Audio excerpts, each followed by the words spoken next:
Bisa dipastiin, tiap kali kita naik pesawat, sang pilot akan duduk di kursi kiri dan kopilotnya di kursi kanan. Hal ini bukan cuma kebetulan loh, tapi bisa dirunut dari sejarahnya. Sebuah teori menyatakan, Angkatan Udara Pertama direkrut dari petugas kavaleri. Mereka biasa menaruh pedang di sisi kiri badan, sehingga saat naik kuda pun akan gampang dilakukan dari sisi kiri. Bahkan setelah transportasi kita bergeser dari kuda ke burung besi, tradisi ini masih dipertahankan.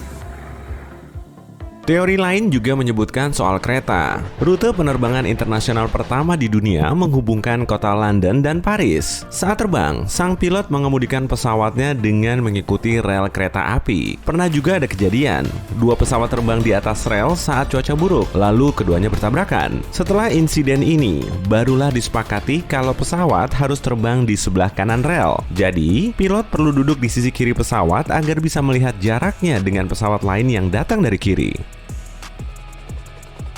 Sedangkan pilot helikopter seringnya duduk di sebelah kanan. Karena helikopter nggak sestabil pesawat, sang pilot harus selalu memegang tuas sikliknya. Tuas ini berfungsi mengendalikan arah dan ketinggian helikopter. Letaknya ada di sela-sela lutut, dan dia perlu memegangnya dengan tangan kanan. Sedangkan tangan kirinya menggerakkan tuas pengubah gerakan baling-baling dan menekan tombol lain di konsol tengah. Tapi sebetulnya, di kursi manapun juga, sang pilot punya kendali penuh di atas pesawat. Nggak ada aturan resmi yang mengharuskan kursi pilot berada di kiri maupun kanan. Kopilot juga berpengalaman dan mampu menerbangkan pesawat seperti kapten. Kapten seringkali menerbangkan pesawat ke kota tujuan, dan kopilot menerbangkannya saat perjalanan pulang. Pilot diuji tiap 6-8 bulan sekali. Mereka menggunakan simulator penerbangan dan berlatih dalam berbagai kondisi darurat. Setelah itu, penguji akan menilai mereka. Uji teknis dan keamanan serta pemeriksaan medis juga rutin dilakukan.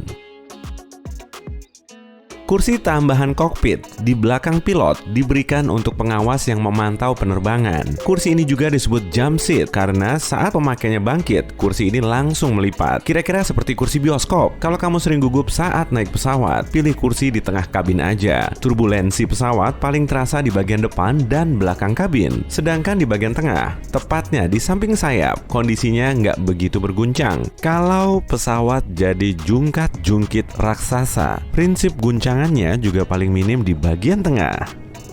Dengan duduk di dekat jendela, kamu juga berkesempatan melihat kepakan sayap pesawat. Sayap pesawat memang dirancang agar bisa bergerak dalam kondisi begini. Kalau sayapnya kaku, pasti akan langsung patah tiap kali ada turbulensi. Kebanyakan turbulensi cuma akan menurunkan pesawat beberapa meter saja kok. Meski rasanya sudah seperti jatuh bebas dari gedung Empire State. Wow! Kalau turbulensinya cukup kuat, hingga sang pilot meminta awak kabin untuk duduk, penurunannya bisa 3-6 meter. Turbulensi super ekstrim sangat jarang terjadi. Dan kalaupun terjadi, pesawatnya bisa turun sampai 30 meter.